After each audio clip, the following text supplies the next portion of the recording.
Hi, I'm Lisa Sabaniak from Life Like You Mean It. And today we're talking all about the shadow work that you can be doing for your third eye chakra so that you get ready to release with the full moon. Today's video is in three parts. First, we're going to look at the signs of having a balanced third eye chakra. Part two, we're going to look at the signs of an imbalanced third eye chakra, both overactive and underactive, to see which you resonate with. And part three, we're going to look at some shadow work that you can do to shift your perception so that we can get ready to release with the full moon. So let's get started. So, part one, our third eye chakra here is dealing with awareness, intuition, and your thoughts. So, therefore, if you are in balance with your third eye chakra, then you have a great sense of awareness of yourself and others and a deep sense of connectedness to all things. You're connected to your intuition as well. And you also have very clear imagination and thought process. So, if you're resonating with those, then the rest of this video will just be for your information because you've got a beautifully balanced third eye chakra. Bringing us to part two of this video, if you did not resonate with our signs of balance, then let's look at some signs of imbalanced chakra. So, as always, our chakras could be overactive by spinning in the appropriate direction that they normally spin, but too quickly, or they could be underactive. So spinning in the appropriate direction, but too slowly. It is always possible that they can start to slow down so much that they're almost stopped, but it's very rare for them to start to spin in the opposite direction. Just FYI. So, because this chakra is dealing with intuition, that means that clairvoyance, clairaudience, clairsentience, these types of skills are also involved with your third eye. And that means that if your third eye chakra is out of balance in an overactive state, it's quite possible that you might actually be seeing spirits, but too many. You're having a lot of trouble controlling this, being able to kind of put up clear boundaries, really, to say, nope, now is not the time or the place. Thank you so much. You might also be hearing voices, not in a mental health issue way, but again, in a clear audience type of way where you're having difficulty setting those boundaries and turning it off and on. It's also possible that you could be having nightmares if you have an overactive third eye chakra. So, subsequently, then, if you are having an underactive third eye chakra, then it stands to reason that you would have a lot of difficulty with this type of connection. So, just generally speaking, your connection with the divine is feeling fragmented or feeling very poor, at least.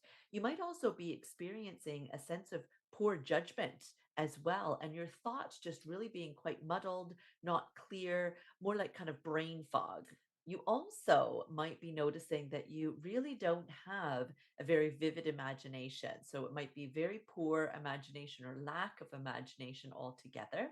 And you might have a sense of really just being in your own bubble. Side note, if you are loving this video as much as I know that you are, I have a wonderful offer for you, which is a free chakra balancing meditation. You can access that by clicking the QR code seen here or by clicking the link that's in the description. So, on to step three of our video here in doing the shadow work.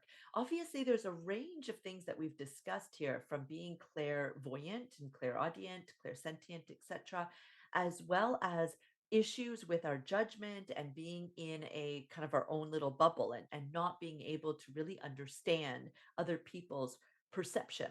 So, allowing your own perception of the situation to be a bit skewed. So, you're not really seeing things clearly.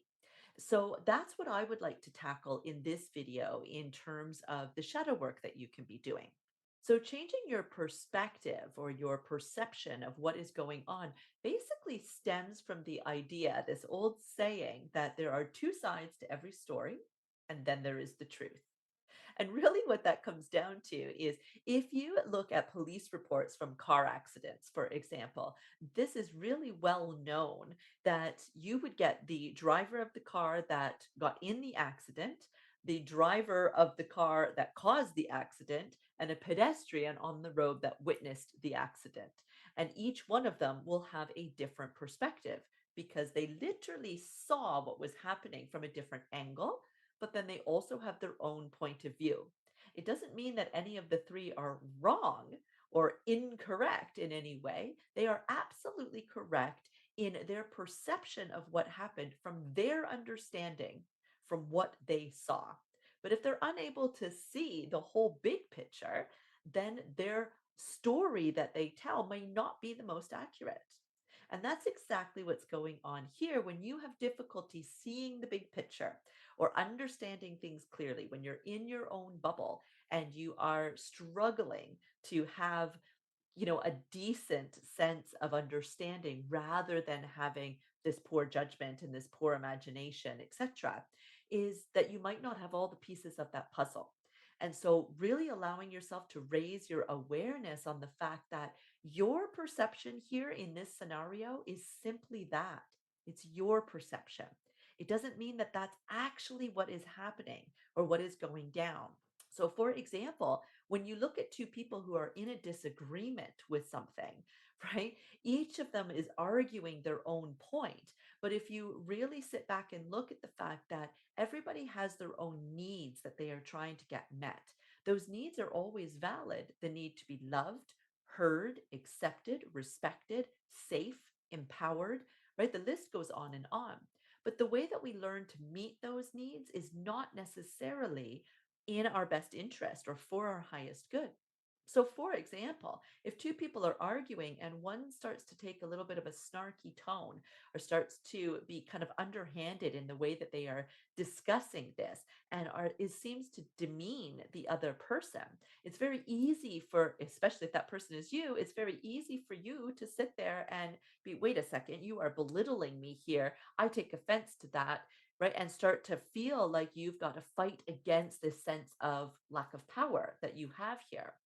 Where when we really look at that situation, that person isn't necessarily trying to belittle you. It's that they have learned somewhere along the line that when they are starting to feel powerless, the best way for them to feel powerful is to make the other person or people feel powerless, strip them from their power, and that gives them their power. So it's not necessarily that their intention is exactly the way that it's being felt by you. Yes, they are trying to strip you of your power in this scenario, but it's not against you, it's for them. Right? So starting to have an understanding and raising your awareness that everybody is doing things for their own reason, and we don't actually play center stage in their life here, right? They do. So they're not necessarily doing or saying anything to try to get a reaction from you. It's they're trying to get something for themselves.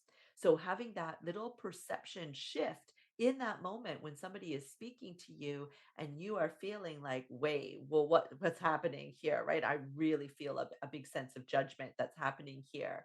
For example, you can shift your perspective on that and say, that's actually only my perspective. What if I open the door to allow myself to possibly accept the fact that they have a different perspective here of what is happening in this moment? So, as always with these videos, and if you haven't checked out videos in the past and looking at the other chakras and going ahead and doing rituals, the best one to start with is our general releasing with the full moon video, which you can see right here by clicking this card. Of course, the link is also in the description for you. So go ahead and take a look at that. You can apply any of these rituals now that you have uncovered that there are some perception shifts that need to happen in your life. And you can go ahead and decide what you're ready to release and do one of those rituals in order to release them. I hope you loved this video as much as I love making it.